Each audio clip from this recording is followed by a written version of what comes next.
Bum bum bum bum bum bum bum bum bum bum bum bum bum. Oh, hi. Hey, everybody. Come on in. Yes, it's time for another round of Coffee with Scott Adams, the best part of your day. You could probably feel your body chemistry starting to ramp up. You feel your dopamine getting ready to just launch a big dose into your bloodstream. That's how you feel when you see Coffee with Scott Adams. And that's not the best part. No, the best part, or one of them, involves a beverage. And you can participate without too much trouble at all. All it takes is a cup or a mug or a glass of snifter stein, chalice, tankard, thermos, flask, canteen, grail, goblet, vessel of any kind, filled with your favorite liquid. I like coffee. And join me now for the simultaneous sip, the thing that makes everything better, the dopamine hit of the day. Wow, it's going to be a good one. Go. Oh, yeah. Simultaneous caffeine for some of us, others simultaneous sipping. All good. Let's talk about some stuff. As you know from my prior periscopes, I took the Joe Biden push-up challenge and did 25 push-ups and posted my video.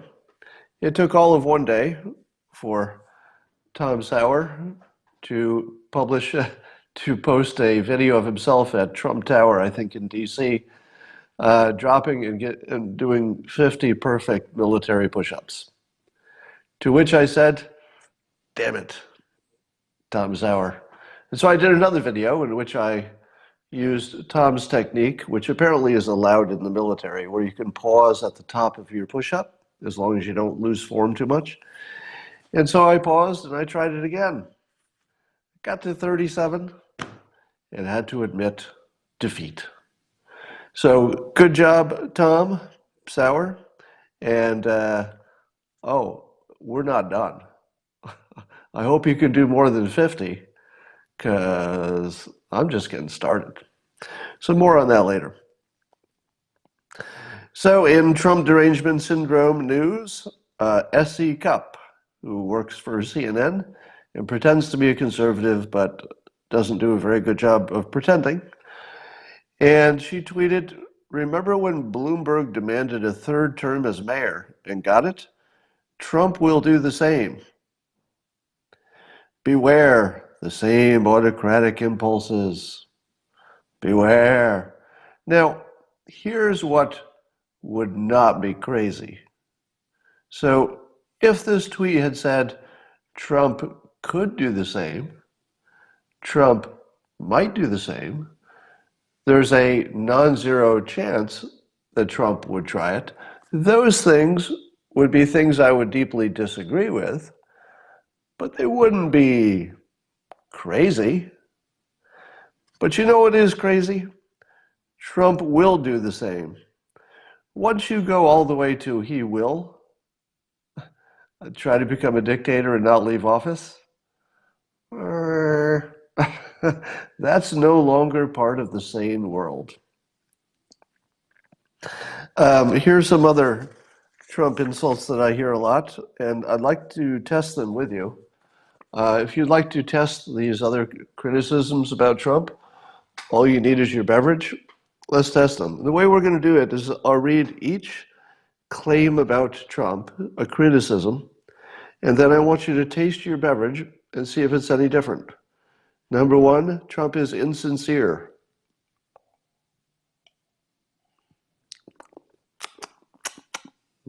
Tastes the same. I don't know. Did anything change in your world? Do you check your wallet? Do you have less money? Do you have less money now because President Trump is insincere? Anything tastes different? Anything at all? Or we better do a few more. Trump is incompetent.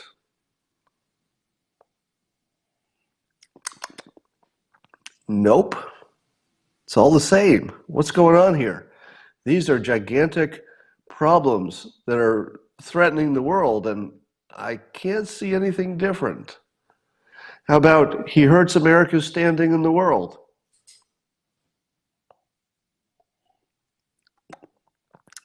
Nope, nothing.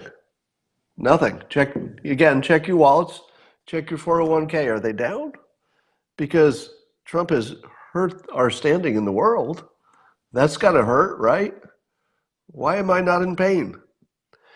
Here's another one. Trump cares only about himself.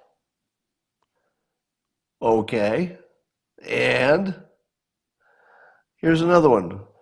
The world is laughing at him, meaning Trump. Okay. And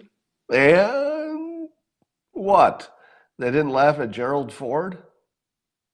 Really? How about Trump is impulsive? He's impulsive. Not only is he impulsive, but he takes a really long time to decide whether to release aid to Ukraine. So he's impulsive, and he takes a long time to make decisions. Apparently, they're both true. Check your beverage, still the same. He wants to be a dictator. Okay. What are the odds of that happening? Still zero. Still zero. He's corrupt. In what way that actually affected you? Blah, blah, blah, Trump University. Didn't affect me. Even the people who went there ended up making money out of the deal. How about he's a con man? And affected me how? He's a liar. How did that affect me? What statistic is suffering because of all of these horrible, horrible, horrible things that Orange Man is doing? And it gets worse. Believe it or not, Trump was caught lying, I think it was yesterday or the day before. Trump was caught out flat out lying about the number of times you have to flush a toilet these days. Damn lie. The correct number is once or sometimes twice. Trump lied. He lied. He's a liar. He said that sometimes you have to flush your toilet 12 to 15 times. Now, I have to admit, I was at the gym when I heard the first time I heard the video clip. And I'm working out on one of the stair machines, and that video clip comes on, and I'm watching Trump talk about light bulbs and toilets, and he gets to the part where he says these modern toilets you have to flush them 12 to 15 times. And I just freaking lost it. I just started crying. I was laughing so hard, and I'm in the gym, and I'm trying to, of course I've got my earphones in, my earbuds, so nobody knows why I'm laughing. I'm trying to not fall off the stair machine and not look like I'm having some kind of a manic mental breakdown. So I'm using the machine and I'm like, oh, I want to laugh. Oh, tears are coming down my cheek. I'm like, oh, he really said you have to you have to flush your toilet 12 to 15 times. And the reason I was laughing is, if I've said it once, I've said it a million times, that Trump uses hyperbole, of course, but he's also directionally correct. Now, when he's not directionally correct, it's just because, maybe the facts don't agree with him or something. But he typically, maybe always, is exaggerating in a direction that's positive in some way. Now, the issue here is that there are some places in the country where they don't have a water shortage, and the president's saying, if you don't have a water shortage, why don't you have a better toilet that does the job better? So that part's not crazy. So, but when he says you've got to flush your toilet 12 to 15 times, I mean that was just funny. There's because as soon as I saw it, I realized that it was going to be a headline. Trump says toilets need to be flushed 12 or 15 times, and then they would fact check it. I don't know. It struck me as funny. We have more information about Epstein's guards. So apparently there are some, I guess, lawsuits or something against them. So that allows us to see more information about what the guards were doing. Now, remember my theory My theory is that he did kill himself. It was suicide. And that we should not think there was anything unusual by the complete and utter and thorough incompetence of the staff. Because what I said is, and remember, I'm the author of Dilbert, so every now and then I talk about a subject I actually know something about. And I do know something about big, incompetent organizations. And one of the things I know is that if you find a little bit of incompetence, the odds of finding a lot of incompetence are pretty good.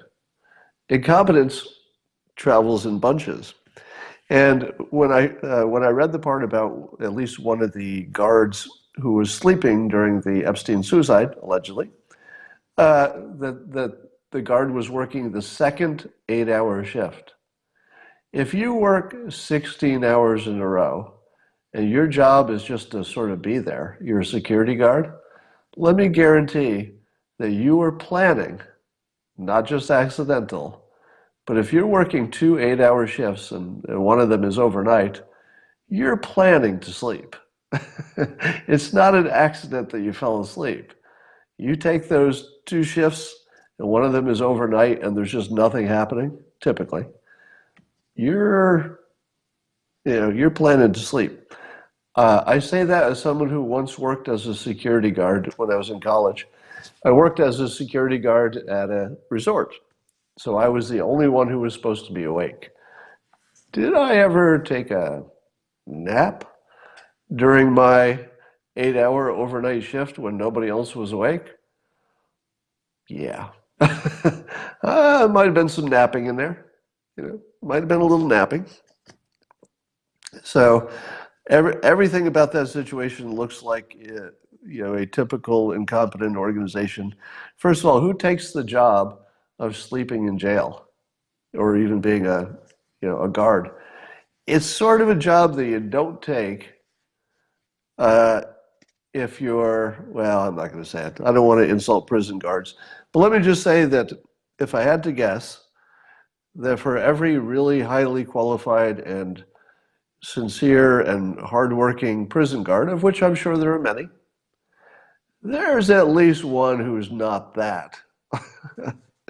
So, and apparently there was some kind of a security camera that was working that could tell with certainty that nobody else got into the Epstein area. So if nobody else got in that area, and we have perfectly good reasons why guards were falling asleep, looks like suicide to me. Don't tell me about broken bones and necks, because I think Epstein would be clever enough to do a really good job of killing himself. All right, let's talk about North Korea. So North Korea says it's taking denuclearization off the table. And President Trump is a dotard again. And they've tested something, but we don't know what. But it's really awesome. And Kim Jong-un rode a white horse up a mountain in the snow. Now, I think what's happening with North Korea is that everybody's waiting for everybody else to go first. And somehow we got in a situation where both sides imagined that the other side was offering more than they were ever offering. So Kim Jong-un seems to be under the impression that we will start giving him stuff before he gives up his nukes, which is sort of exactly what we're not going to do this time. I mean, that's, Trump doesn't have any chance of giving anything substantive while they still have their nukes. So I guess they're just figuring out that he's not going to do that just because he's friendly. So I asked myself, what could break the logjam? What would it take for North Korea to put denuclearization back on the table? And let me offer a few suggestions. Now, I don't imagine that these suggestions have not already been thought of, but I'll just put them out there so you can kind of get a sense of persuasion and what might work. All right, so Kim Jong-un needs our side to go first. So is there anything that we could do that would be considered going first that would be meaningful and yet wouldn't cost us anything? In other words, it wouldn't make us less safe in any way, but it would seem like a big deal. And indeed, there is something. One of the things that we could give them that wouldn't cost us anything, and again, when I talk about these issues, I'm open to fact checking and adding context. Scott, you don't know the details, but just tell me the details. You don't have to tell me I'm an idiot. You could just tell me if there's something that I'm missing in this analysis. So one of the things we could give Kim Jong-un that wouldn't cost us anything and would look like we went first is declaring peace. How hard would it be to simply declare peace? Secondly, now of course we don't want to give Kim anything unless he's doing some stuff we want, and apparently we haven't seen that. But could we say to him, look, here's the deal. You can keep your nuclear industry, but just say that you're transitioning it to domestic nuclear power. And we don't know how long that's going to take, but you can work with the international community and turn it into a money-making domestic nuclear energy kind of a generation 4 safe nuclear energy situation. And that would still be nuclearization. So how do you denuclearize North Korea without denuclearizing North Korea? Because Kim Jong-un doesn't want to give up the fact that he's developed this industry that's first world competitive. And the way to do that is to say, we're not asking you to denuclearize, we're asking you to make money. So you could maybe do with words something that couldn't be done with an actual agreement. In other words, we could say, we're not asking you to denuclearize, we're simply asking you to convert those resources into domestic nuclear stuff. Why would he do that? Well, he might do it if we declared at the end of hostility, an official end of the war. He might do it if we transitioned some of our troops that are in South Korea into some other function.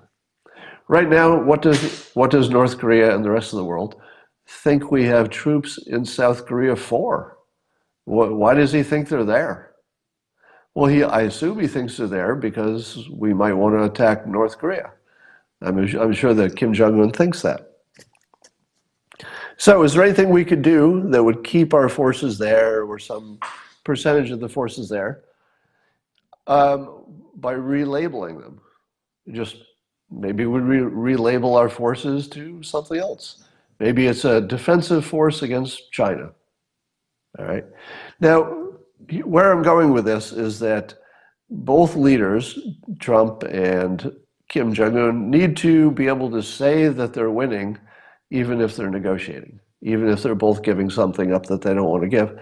So maybe you could create a world in which what Kim is getting is, for example, let's say a security agreement by, let's say, China, Russia, and the United States.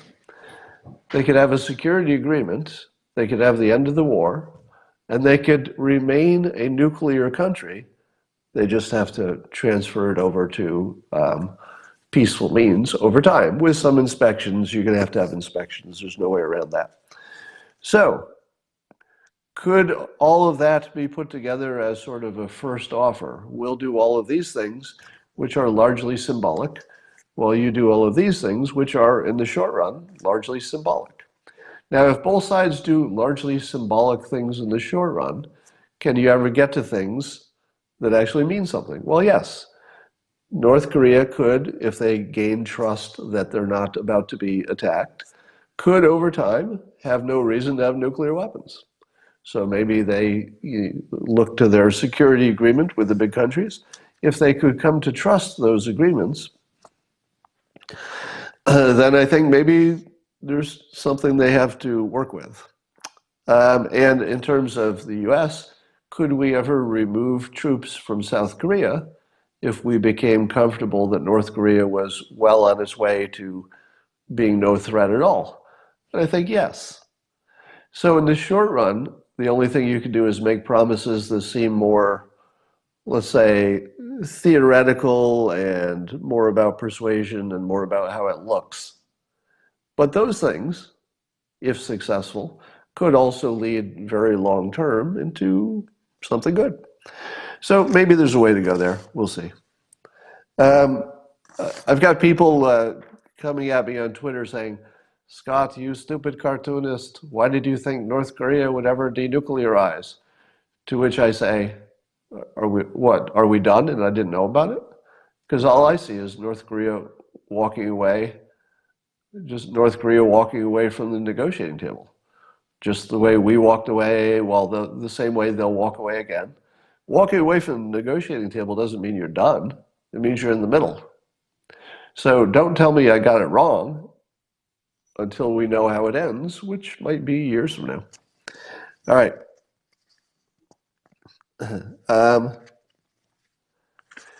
So here's something interesting. Have you noticed that if you saw Saturday Night Live, they were mocking the Europeans who were mocking President Trump? So they did a skit where Macron and Trudeau and Boris Johnson are at the cool kids cafeteria table, and Trump is ostracized because the cool kids are making fun of him. But what's interesting is it was weirdly pro-American, and it was weirdly pro-Trump even while it was mocking Trump.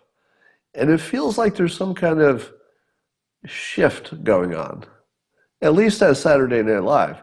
Because I watched that skit and I came away thinking, oh yeah, they made fun of President Trump, as they always do, but they also made fun of his critics. And it looked to me, his critics, in this case, the European leaders, and it looked to me like Saturday Night Live was giving it to them just as hard as they were giving it to Trump, which is sort of gentle comic ribbing. I don't know if that means anything. You know, maybe it means that it could be that they're just doing it for ratings, but it does seem like a shift. Here's something else. President Trump tweeted that we've done all the work to be able to designate Mexico or not Mexico, but the cartels, terrorist organizations, which would give us more power in dealing with them, especially financially. And the president of Mexico, for reasons unknown, talked President Trump out of doing that. So we were all ready to get tough on the cartels, designating them terrorist organizations, and the president of Mexico said, not so fast. Let's work together to see what we could do. What do you make of that? Now, the real story is that we don't know what to make of it because there's obviously information that we're not privy to. But we can speculate. One speculation is that the president of Mexico is just part of the cartel, or owned by the cartel, or doesn't want to make the cartel mad, or the cartel will kill his family or something. So, but if that were the case, wouldn't President Trump just go ahead and designate the cartels a terrorist organization? There's nothing to lose. Under the assumption that the president was already corrupted by the cartels, you might as well designate them terrorist organizations. I don't see there to be a downside to that. So it makes me suspect that maybe the president of Mexico has some kind of a plan that we're not privy to. Could be negotiating with them, could be, who knows, maybe just better cooperation so that the United States can help Mexico with resources, so Mexico can go ahead and take care of the cartels themselves. And that way they keep their sovereignty. So we don't know what's going on there. I mockingly tweeted that it looks like it's hugs it is, because it looked like the least effective thing we could do is nothing. So it looked like we weren't even trying. That's sort of a wait and see. I'm seeing a movement online, mostly from conservative Twitter people, to try to get people, men mostly, to stop looking at porn. Have you seen that? So quite a few smart, influential people, mostly on the right, are, I don't know where the movement came from, but a lot of people are simultaneously saying the same thing, that porn is harmful and it ruins your brain and your relationships and your energy and stuff. And I would just like to add this to the conversation. Porn is probably like alcohol and marijuana in this one sense, that everybody's response to it is different, and everybody's in a different situation. There are clearly people who, if they drink alcohol, they have the gene, they become an alcoholic, ruins their life. No doubt about that. There are clearly people who get into marijuana, become, I don't know, lazy or whatever, it ruins their life. And I believe it's also true that people can watch porn until their brains are rewired and it ruins their life. So I think that all three of those things have definitely the potential to ruin people's lives. But all three of them are legal. And it's also true that some people just get all positives. So some people can drink their whole life. They never become an alcoholic. They just keep it on the weekends. It's a social thing. It adds to their enjoyment of life. It helps them, party with their friends. So while alcohol is poison, in my opinion, I can't ignore the fact that for some people, they get more positives than negatives. It just doesn't work for all people. Likewise, marijuana is for some people, especially if they have medical use for it, more positive than negative. You all know I'm a big fan of marijuana, but I wouldn't be a big fan of it if I were not a rich cartoonist with a flexible schedule and I've already made my money, right? There's not much downside at my age with my career. I can pay somebody else to drive. I mean, I don't really have a downside the way other people have a downside. So marijuana too can destroy some people's lives, I'm sure. But other people just get mostly positives from it. Porn is probably the same way. You will notice that the people who are advising the public to keep away from porn, or first of all, they're all well-meaning and they're all smart. Pretty much everybody who's saying this, I would say, is very smart, very well-informed, and well-meaning. That's all good. But I would add this following caveat. The people who are saying that you shouldn't use porn are almost totally the people who have options.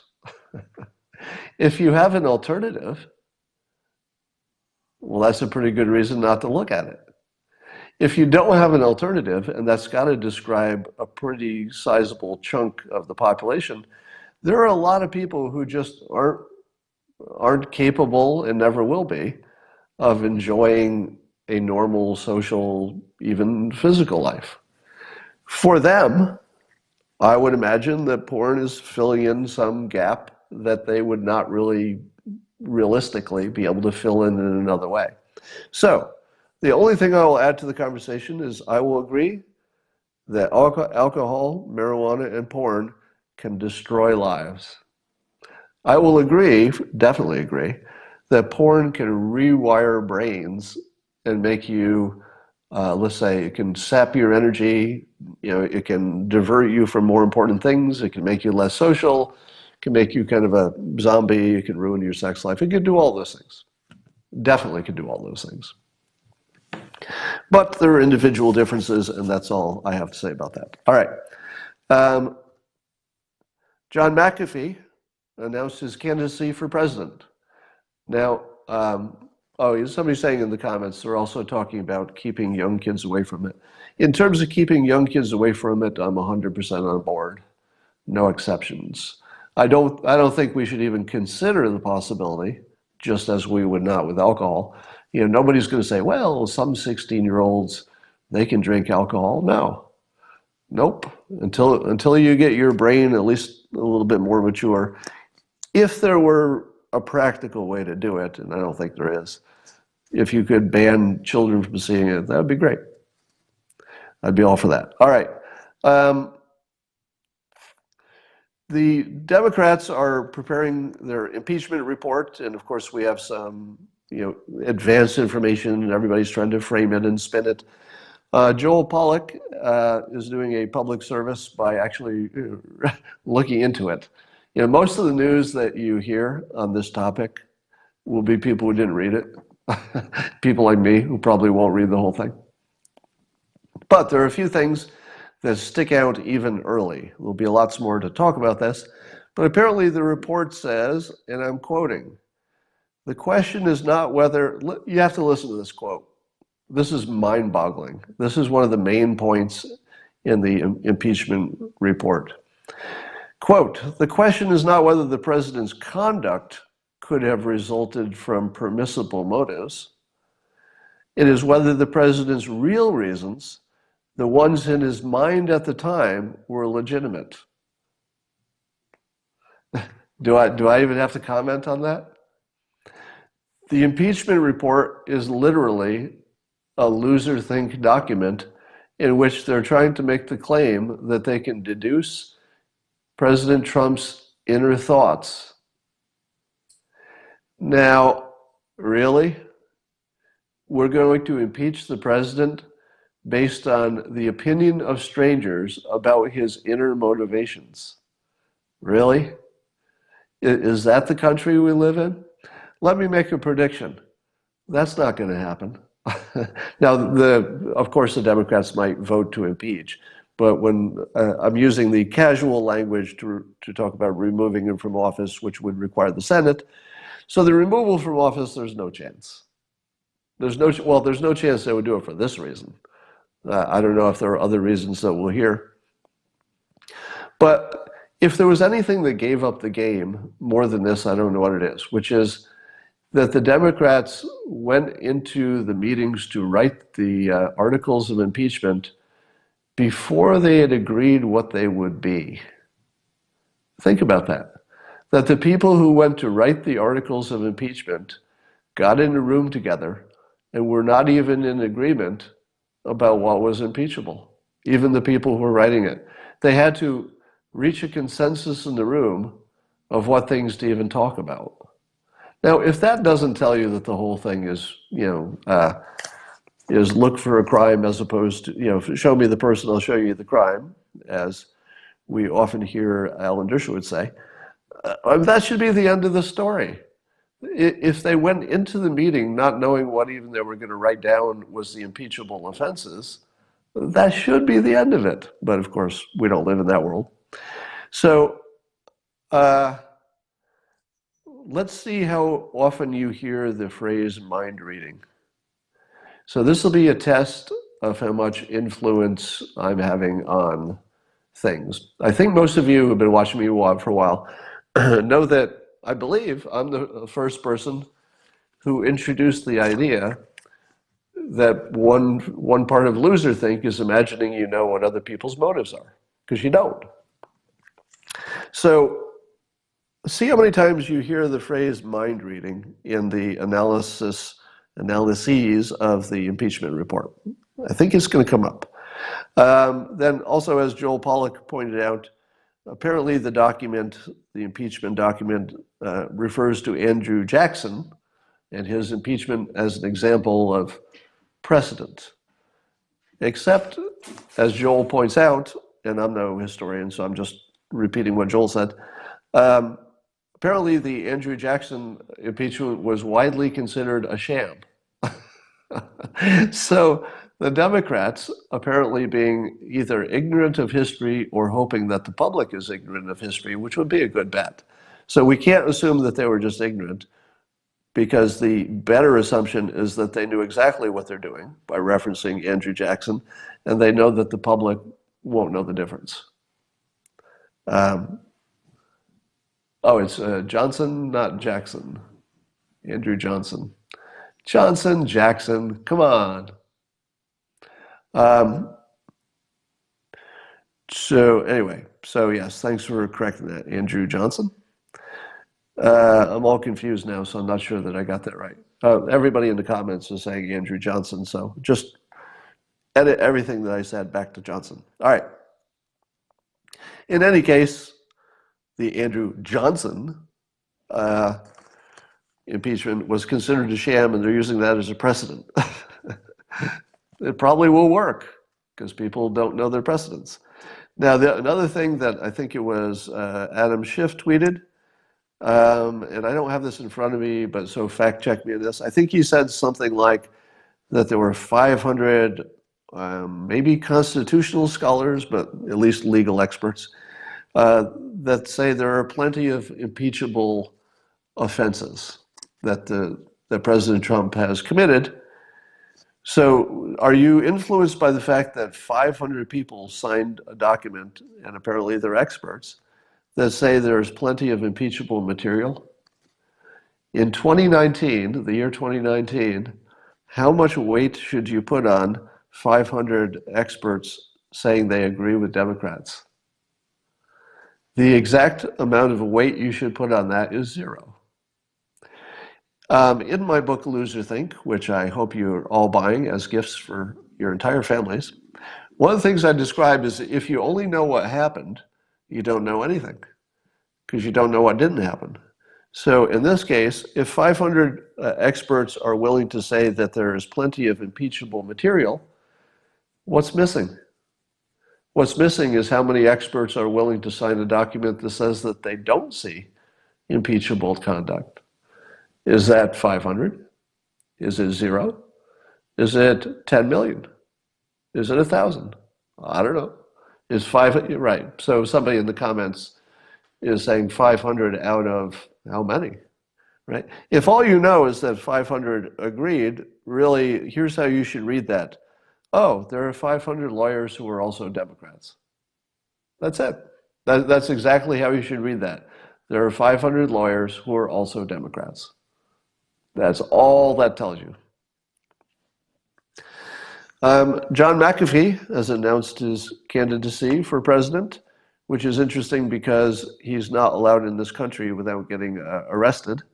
So he acknowledges that it'll be difficult for him to be president, given that he can't set foot in the country without going to jail.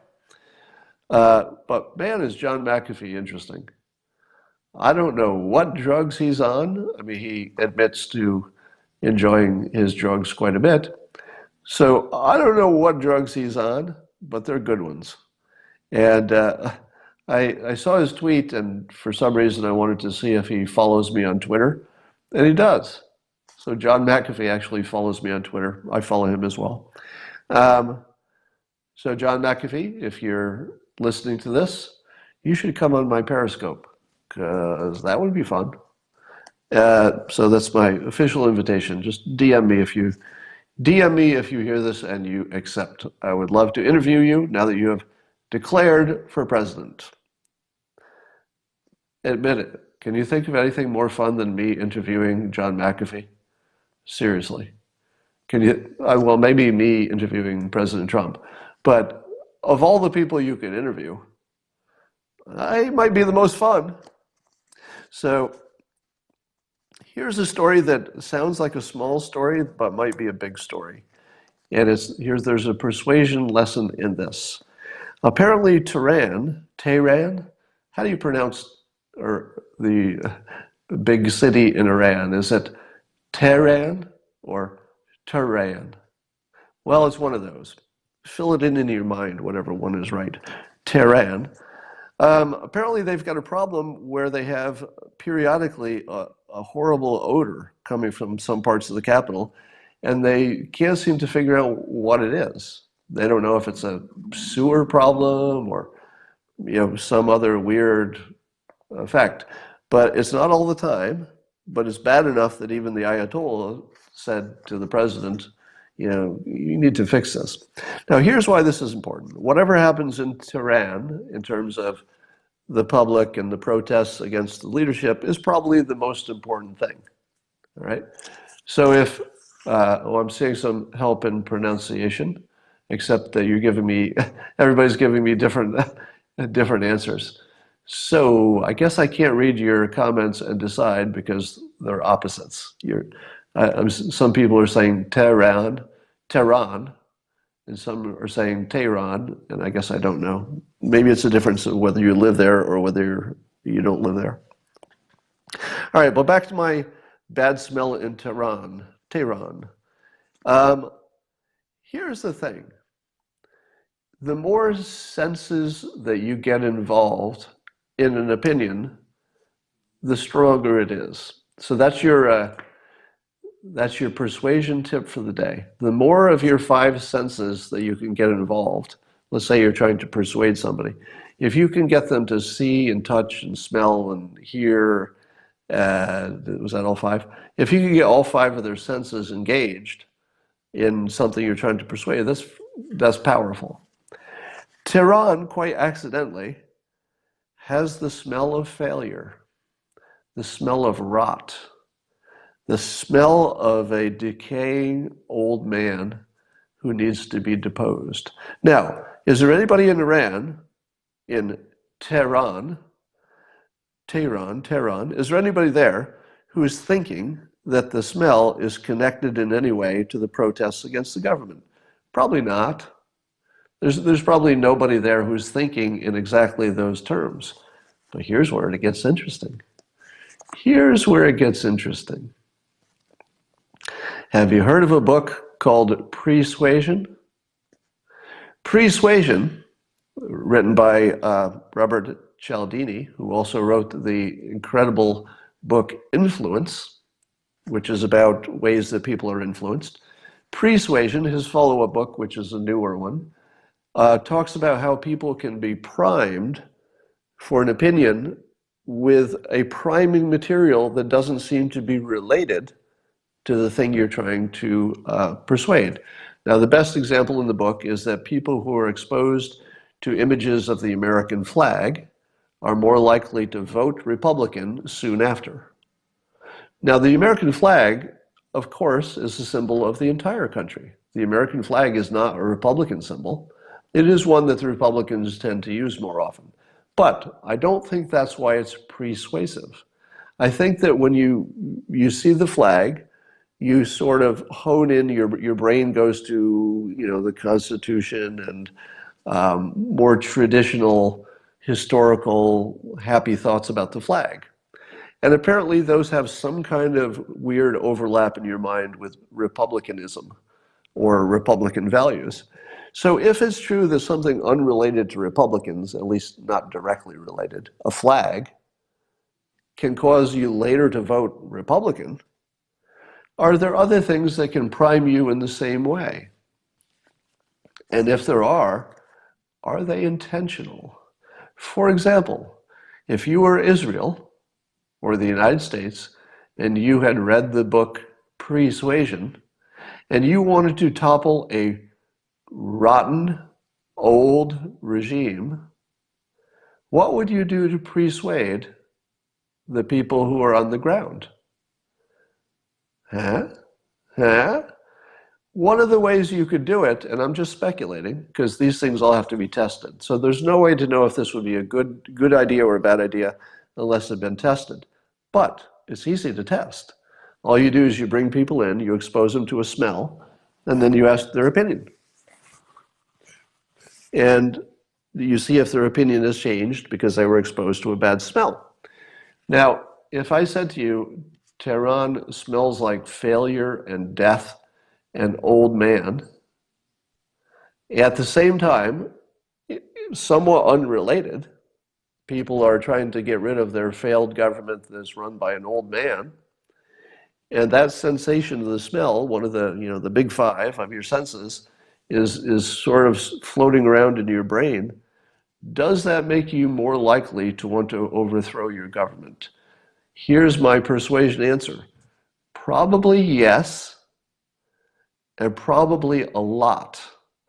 Now, I've talked before about persuasion being, a game of millimeters.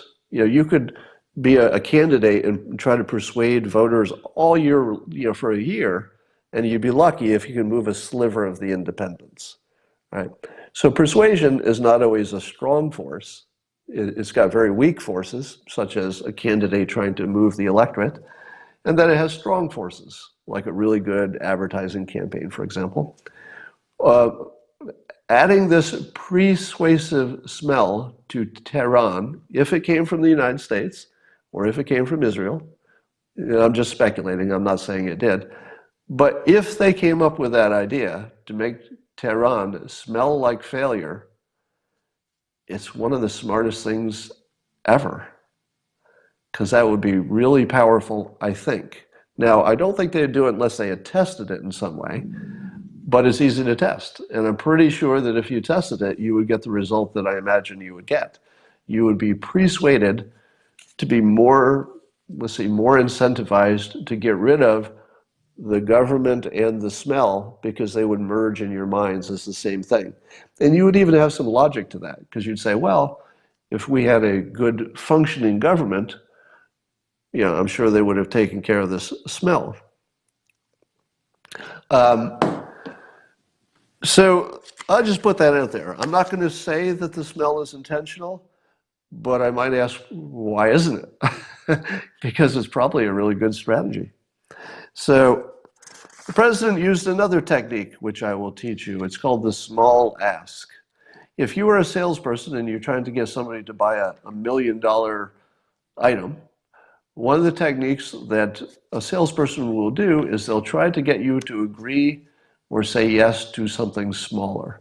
They'll try to get you to do anything, attend a meeting, to do you a favor, to anything. If you can get somebody to do something small for you, it primes them to do something larger. It's basic salesperson technique. President Trump, when he got some hostages back in an exchange with Iran, some hostages that had been there for a while, and he tweeted, taken during the Obama administration, despite $150 billion gift, returned during the Trump administration, meaning the hostages. Thank you to Iran on a very fair negotiation. See, we can make a deal together, the president says. See, we can make a deal together. So the president is calling out this very small deal as successful, and it's something that Iran probably got a result they were happy about. And it's a very small ask. Now, we're not going to ask you to give up nukes, but let's just do this little exchange. It's very smart to do little things and then call them out as successful if you're trying to get a big thing done. So that's good technique from the president. I assume that the reason they did the exchange is because they were going to do them anyway. I don't think they did the exchange as part of a persuasive package. But once you've done it, you should do what the president did, which is call it out as a tiny example of progress that you could build on. It's good technique. All right.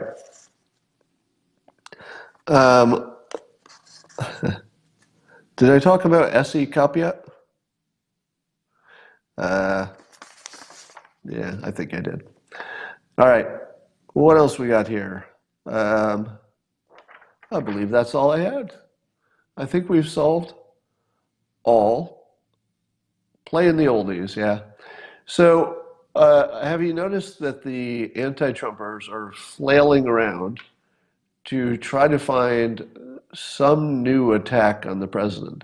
So you see Pelosi, she pivoted back to Russia because Ukraine didn't work out. So she's like, back to Russia, back to Russia. It's all about Putin. So apparently they're using the Kevin Bacon 6 degrees of separation to say that anything that Trump does in the international realm is good for Putin. It's all about Putin. And SE Cup tweeted that that the real reason that the president isn't going to leave office. Now, if you're throwing in the mix the possibility that the president might not leave office after a second term, aren't you out of ammunition? Isn't that a big old signal that says, we've got nothing, so let's imagine we can read his mind, and not only read his mind, but that he will do something that is literally impossible. Now, I suppose anything's possible, but what are the odds that any president could get a third term in the United States? I mean, that's as close to zero as you can get. So they first of all read his mind and see his intentions. Crazy. And then they think he is somehow capable of doing that, while at the same time being the most incompetent president in their view of all time. Why is the president so competent on just this one thing? being a dictator. Really? He's impulsive and incompetent and everything else according to his critics. But there's one thing. He's really good at being a dictator in the future. So it's cray-cray. All right.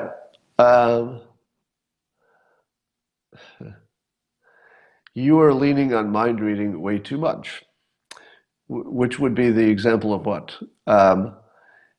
If you think that I'm relying on mind reading because I'm saying that the Democrats are out of ammo, I will acknowledge I don't know what's in their minds, but if you're a monster and you're running at somebody who has a gun, and they decide to throw the gun at you instead of shoot you, you can usually, not always, but you can usually assume the gun is empty because they threw the gun. So when you see people saying he's going to become a dictator and stay in office, that's a lot like being out of ammo and just throwing the gun at the monster. That's what it looks like. But anybody who says I'm not a mind reader, you are correct. I am not a mind reader. But I will tell you that you should read Loserthink, because the entire impeachment process is going to be nothing but Loserthink. It's going to be half opinions, where people look at the costs but not the benefits, or vice versa. You're going to see the people leaving out context. You're going to see mind reading. You're going to see analogies. You're going to see everything in my book, Loserthink, this coming week when the impeachment report comes out. So that'll be fun. Yes, Loserthink is available as an audiobook as well.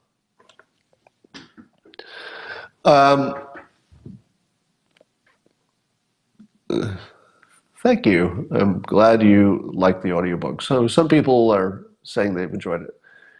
Wordy Snurdy is read it 3 times already. Yeah, I'm hearing that a lot. I'm hearing a lot of people are reading and then rereading the book, which is a really good sign. Oh, let's talk about Saudi Arabia. So just quickly. So I saw a tweet by some anti-Trumper who said, well, we're being awfully nice to Saudi Arabia, awfully non-belligerent after one of their citizens shot some military people on a base and killed them. And the critic said, if Iran did that, we'd be looking for war. But Saudi Arabia does that, and we're just like, oh, whatever. Now, is that the dumbest comment you've ever heard? Because there is a difference between Saudi Arabia and Iran. Lots of differences. But one of them is our ally, and the other is our nemesis.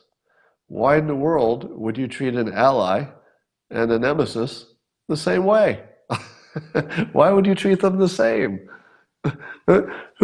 Who can tweet in public something so dumb that they think we should treat our allies and our enemies exactly the same based on what they do? Now, I'm not defending Saudi Arabia. I'm saying they got some issues. They got some questions that need to be answered. But it is nonetheless true that if a Saudi citizen kills Americans, you don't really think it's because it came from the top. You don't think it was ordered by, MBS. But if an Iranian military person killed Americans, you would kind of think it came from the top. So why would you treat those 2 situations the same? You should not. All right, that's all I got for now, and I will talk to you later.